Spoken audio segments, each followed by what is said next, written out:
Visitas. El colectivo llevaba todos los domingos del año a algunas personas de excursión al cementerio, que quedaba al costado de la ruta que conducía a la ciudad, a unos 10 kilómetros del poblado. La mujer que manejaba era la esposa del intendente, la encargada de explotar el sector turístico del pueblo. Como siempre ocurre en estas localidades, la gente no está muy conforme con las decisiones que toman los intendentes.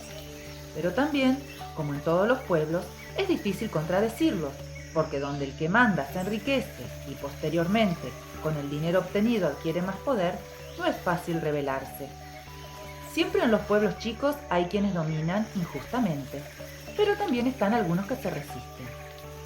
Los chicos del pueblo, de la misma manera como lo hacía Cynthia, visitaban a escondidas la casa abandonada, deseosos por conocer detalles acerca de ese lugar. Y esto ponía de muy mal humor al intendente, que no dudaba en cobrar multas a las familias que dejaban que sus hijos ingresaran en ese territorio que él había hecho suyo. Para Cynthia, en el caso de ser sorprendida, el problema era peor, porque el intendente era amigo de su padre, y esto, lejos de traerle algún beneficio, la perjudicaba. Si su padre se enteraba de que ella entraba al lugar prohibido y por lo tanto desobedecía al intendente, sin duda las cosas se complicarían. Esto de resguardar el lugar clandestino tenía un motivo bastante valedero para el señor intendente, don Eduardo Ruberino, y era que todas las tardes de todos los domingos, la señora Hilda Ruberino, a las 6 en punto, después de dormir la siesta, guiaba a los curiosos interesados en conocer por fuera la residencia y les relataba partes de la leyenda, para que al menos algunos se retiraran intrigados. No había dudas de que el sitio era explotado por el mandamás como si fuera patrimonio del pueblo. Nadie sabía quién era el verdadero dueño, aunque conocieran la leyenda de sus antepasados.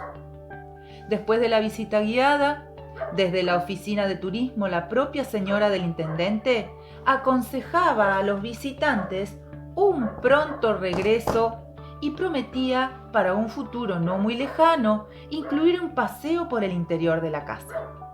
Claro que nunca se cumplía esta promesa. Don Eduardo tenía una posada al lado de la estación de tren. Los domingos, la gente que llegaba desde otros pueblos se instalaba allí y almorzaba antes de ser conducida a la casa abandonada.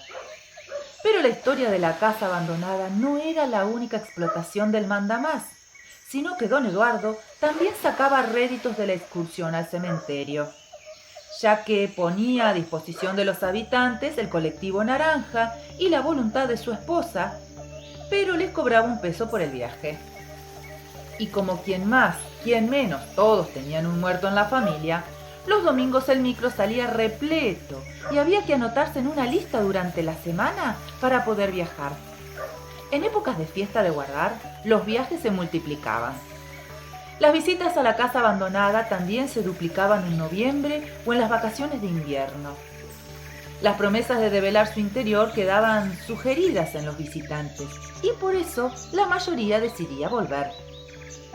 Y como si los misterios fueran pocos, alrededor de la casa abandonada había un hecho que todos esperaban y tampoco nadie conseguía explicarse por qué sucedía así.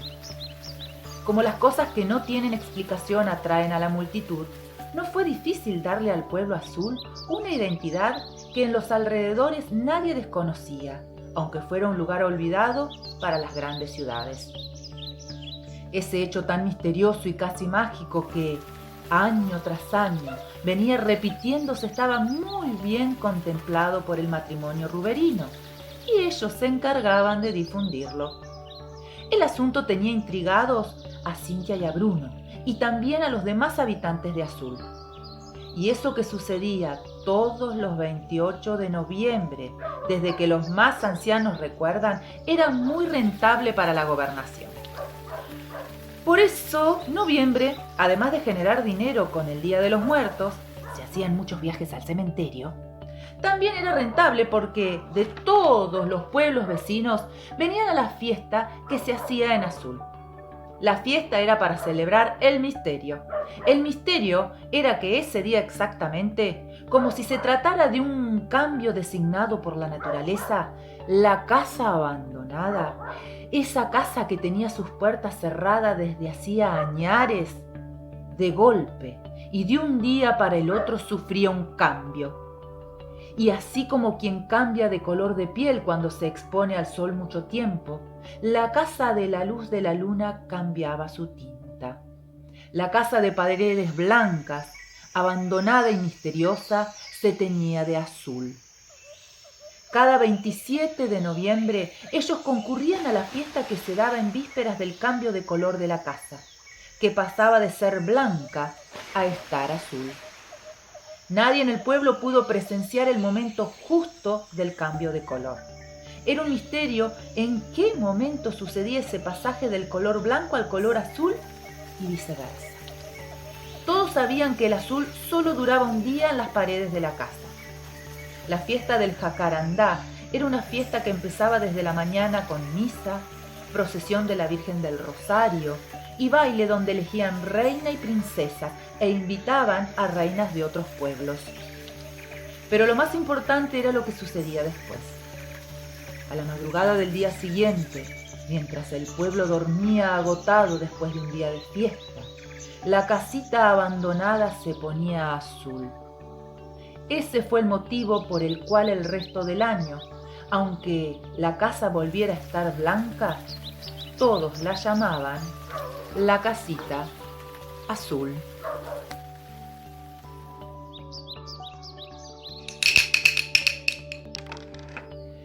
En el andén. Domingo, casi mediodía. El colectivo naranja regresaba de la excursión al cementerio. Cintia y Bruno se habían cambiado de ropa.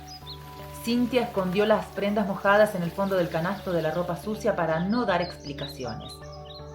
El tren llegaba al pueblo de Azul y todos se concentraron en el andén. El silbato anunció las 12:30. Bruno tocó el timbre de su bicicleta para que Cintia saliera de su casa con la suya. Se apuraron. El tren era una especie de cita obligada. Los chicos jugaban en el corredor de la estación.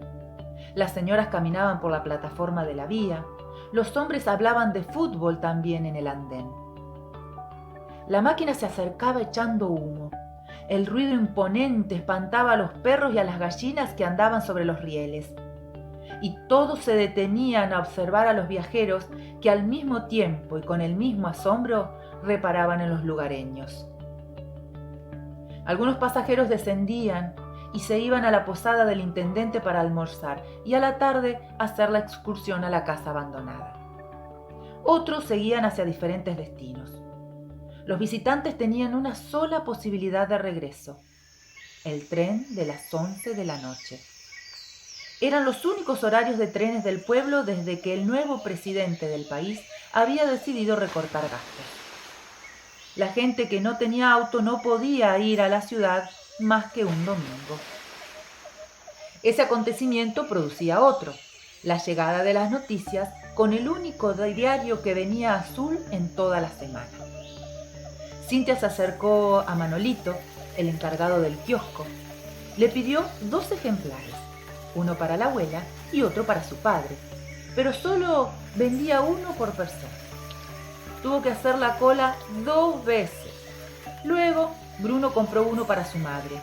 Y así los dos, muertos de risa, salieron en bicicleta por la calle principal desafiando una carrera para ver quién llegaba primero hasta la casa de Cintia.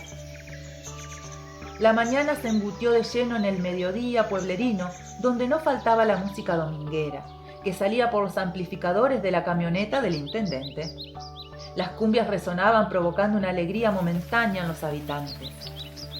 El colectivo naranja entraba en el galpón de la municipalidad.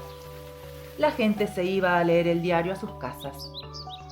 La música que ofrecían los altoparlantes de la camioneta del intendente solo quedó de fondo cuando una voz dijo: «Señoras y señores del pueblo azul, visitantes y vecinos, como todos los domingos, los esperamos para realizar la excursión a la casita azul, solo por $1. Sea puntual, A las 7 de la tarde el colectivo naranja parte desde el galpón municipal. No se pierdan la gran novedad.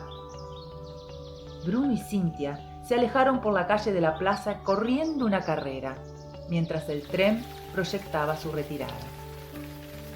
El sol vino a calentar al menos un poco la bocanada de aire frío que desparramaba el invierno. Los tilos de la plaza estaban desnudos y los juegos tan solitarios como la casa abandonada. El único local que estaba abierto era la librería de don Simón, que prestaba libros y dejaba al alcance de quien lo deseaba el diario que él había comprado, después de leerlo, claro. El olor a tuco salía de las casas mientras las viejas amasaban tallarines. En la posada, el menú también eran tallarines con tuco.